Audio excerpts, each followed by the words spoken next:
This game is scary, dude. He was already in my house? This is like fucking phenomenal. Alright, sure you want to do this? The deep web is full of fucked up shit.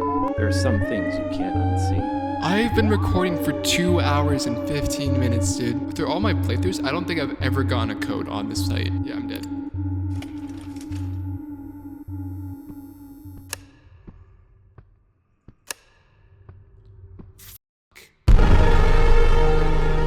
What?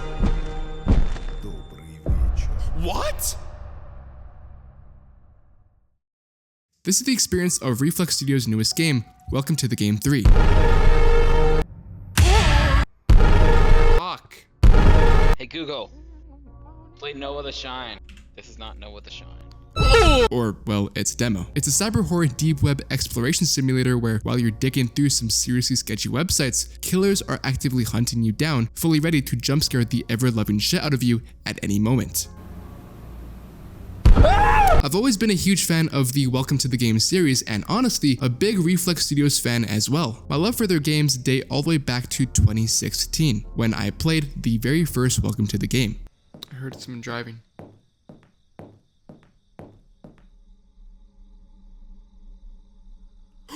So jumping into this third entry now in 2026, it genuinely surprised me, and I mean that in the best way possible. The sheer level of immersion and gratification I felt while playing this game was kind of unreal, especially considering it's also one of the scariest gaming experiences I've had in a long time. But I'm getting a little bit ahead of myself. If you have no idea what this game is or haven't played any of the previous entries, you're probably asking, what the hell is even Welcome to the Game 3? Well, here's a quick synopsis of this game. You are a rogue hacker, bored with life, sick of your family, and ready to start anew. A necessary change from your dull 9-to-5 existence is necessary to escape this reality. Through browsing the dark net, some kind of game has crossed your path. This could very well be your way to change course, and as such you've entered. Tonight, you prove yourself. The game opens with you standing at the top of a staircase. As you descend, you find a lone PC setup sitting in the middle of your basement. With no other choice, you sit down and officially begin your journey into this dark web game. Almost immediately, you receive an aggressive message from what appears to be the person running this whole thing, laying out exactly what you need to do if you want to win. And in its simplest form, here's how it works. You're sent a link that takes you to a list of different darknet websites, some of them weird as hell, others just straight up f***ed up. Hidden within these sites are keys, 2 of them to be exact, and you're tasked with finding both of them, decoding them, and compiling them into a string.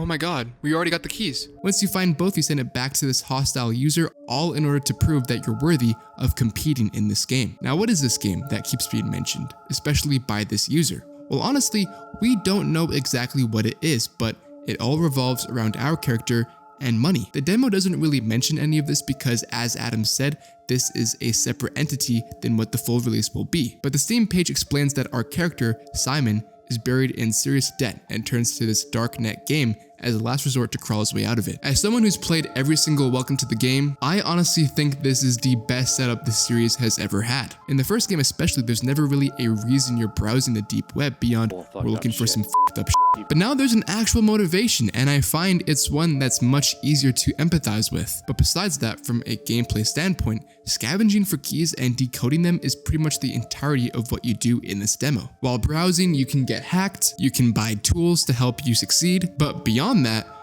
that's pretty much it. And honestly, I really like it. There's something incredibly satisfying about digging through websites, scanning documents, whipping that cursor all around until you finally find a code, dropping it into your notes, and actually feeling like you're doing something. That's this game's biggest strength. It gives you a clear foundation of what you're supposed to be doing while also making you feel genuinely smart when you pull it off. But it's definitely not all sunshine and rainbows, because if you remembered earlier what I said, killers are actively hunting you down while you look for these keys. This is exactly why I titled the video the way I did, because if you focus too hard on finding these keys, you die. I know what to do. I know what to do. Oh! Luckily, at least in this demo, there are only 2 killers pursuing you, and dealing with them is actually pretty simple. The first one is the kidnapper, who actually appears in the first Welcome to the Game as well. On roads that would normally be empty at this time of night, you'll sometimes spot a white van. That's your warning sign. The location of the van changes each time, sometimes being painfully obvious or incredibly easy to miss. Once you spot it, you need to get out of your chair, shut off every basement light ASAP, then return to your PC and keep monitoring the cameras until he leaves. But sometimes it might be already too late. I'm probably dead. This is a failed run, dude. Yeah, I'm dead.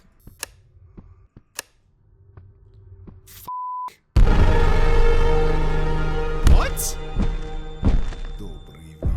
What? The second killer you'll encounter is Patrick, the dude with the mask. And unlike the kidnapper, you don't track him through cameras or hide somewhere in your basement. Dealing with Patrick is kind of weird. Every so often, you're encouraged to physically back away from your monitor. And if you do, you might catch his shadow hovering over you, literally breathing down your neck. The key is to stay completely still. If you do not move, he'll eventually walk away, leaving you alone to go back to whatever it was you were doing. It's a terrifying concept, the idea that someone is always right behind you, and the game absolutely nails that feeling. Is it a little unrealistic? Sure, but it's also incredibly creepy, and last I checked, horror games are meant to scare you, not to get you to investigate, the logistical accuracy of it. They're meant to scare you, and this does that extremely well. And that's pretty much the full scope of Welcome to the Game 3's demo mechanics fully. So let me just say this straight up, this game is really hard, and I want to walk you through my experience trying to beat it, because while it can feel challenging and maybe even unfair at times, it was genuinely one of the most gratifying video game experiences I've ever had. So, let's get started.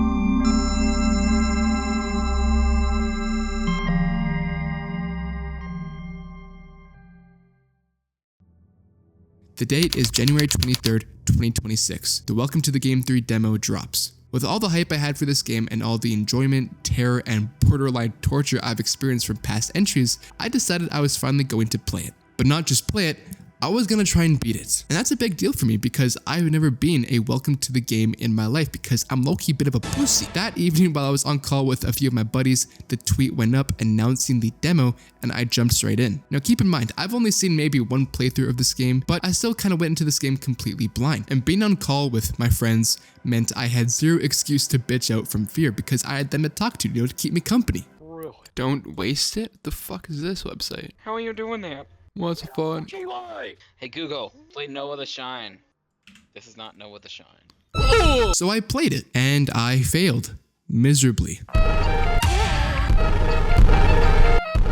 Yeah, day one did not go very well. I didn't really understand what I was doing wrong or why I kept dying. And that's the thing about this game, it doesn't really hold your hand. Everything comes down to pure game sense, which you can only build by playing over and over and over again. And trust me, that's exactly what I did. The next day, fueled by an unhealthy amount of caffeine and an even unhealthier drive to succeed, I locked in. I was determined to beat Welcome to the Game 3 no matter how long it took or what it did to me mentally. And I'll be honest, I died a lot. But with every death, I learned a little more about what not to do. There was even one run where the killers just stopped showing up for like 10 minutes. And because I didn't realize you could still click around to find keys during the downtime, I completely wasted what was basically a free win. I feel like I have like a blessed run right now. 74 minus 74. And that was such a fucked run, dude. I joked that it was a cursed run, but inside I was pretty much dying because that was pretty much the dream scenario for this game. After that, the cycle continued, more deaths, failed hacks, stupid mistakes, but weirdly, I was never frustrated because deep down I knew that every death was my fault. As harsh as that sounds, I accepted it. I knew that these wrinkles in my playthroughs would iron themselves out the more I got acquainted with this game. As a wise man once said, progress might fail, but experience is gained. And then, around the hour and 45-minute mark, we got the perfect run. Right away, we found 3 dead websites, which instantly eliminated a ton of time wasters. Then, on the very first actual site, we found a key. Oh! We got a code already. And if that wasn't good enough already, on the very next website, we found the second one. Oh my god, we already got the keys. Now, this is the point in the run where the game got pretty funny, but actually quite annoying. Getting hacked. Earlier, I mentioned the in-game currencies you could spend to buy tools and things to help you along the way, but now that I think about it, I might have just undersold the actual importance of it. There's an upgrade you can get called the backdoor hack, which gives you extra money every time you get hacked. And that's crucial because you need a ridiculous amount of money just to pay someone to decode your keys. 100 DOS. Oh wait, so it's randomized? I have to get another 50 to you? Alright, whatever, you know what? Let's just get hacked. So for a good chunk of this run, I wasn't even hunting for keys like the elite dark web detective that I should have been, because I'd already gotten insanely lucky. Instead, I was literally just waiting around to get hacked just to make money. And sometimes I couldn't even manage that. Are you joking? Are we actually joking? At one point, I genuinely thought that the run was doomed, but with just enough blind hope, I pushed through. And finally, after what felt like forever, we decoded the keys, compiled the string, and sent it off. And finally beat Welcome to the Game 3. Head upstairs, we have dropped off a package for you with details. Oh. There's a package what? There's a package upstairs. Oh my god! You have proven yourself well tonight. You head upstairs and go to your front door and see a small package at your door. You open it, and inside you find a flash drive and a note. The note says, "Woo! I actually can't believe it that we did it. Welcome to the Game 3. Thank you for playing our demo. This is just a very small taste of what's in the full game. If you enjoyed playing or watching this demo, please take a quick moment and wishlist this game on Steam. It helps us out a lot. Wishlist now." I already have it wishlisted. After roughly 5 to 6 hours total, it was finally over. And honestly, it was one of the most gratifying and enjoyable video game experiences I've ever had. There's something so engaging about scouring the dark web for keys while being actively hunted. It makes you feel smart when you find something or avoid a killer, and it genuinely makes you feel like you're doing something meaningful. It creates this incredibly immersive cyber horror experience that for some reason I just really love. Maybe I'm just sick in the head, I don't know, maybe I am. And even though the ending was literally just a thanks for playing, I didn't mind that at all because the enjoyment and gratification more than made up for it. So yeah, in conclusion, this demo is pretty excellent. The gameplay mechanics feel better than any game in the series, and while I did find it difficult, it was pretty apparent that this was kind of a dumbed down version of any Welcome to the Game, or an easier version of it, so that probably means that the full release will be even harder, so just pray for your boy. But overall, I found this demo very scary, rewarding, and genuinely great from start to finish. If I'm being honest, there really isn't a whole lot to say because it's just such a great experience overall. And if this is any indication of what Adam is cooking up,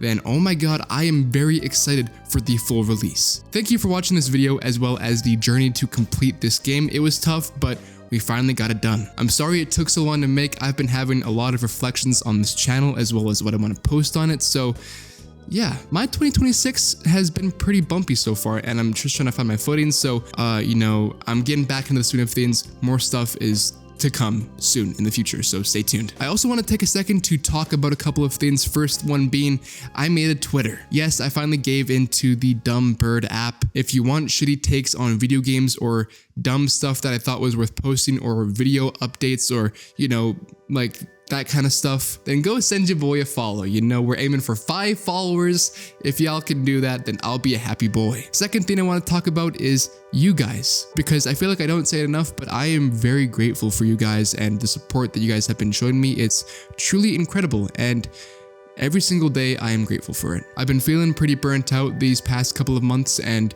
sometimes seeing you guys comment on my videos and just, show the support in the way that you guys do, it's very motivating and it helps me a lot sometimes. But other than that, I think I'm gonna get out of here. Thank you very much for watching this video. Leave a like and subscribe if you are new or if you want to see more from me. And yeah, stay blessed, and I'll see y'all around. Peace.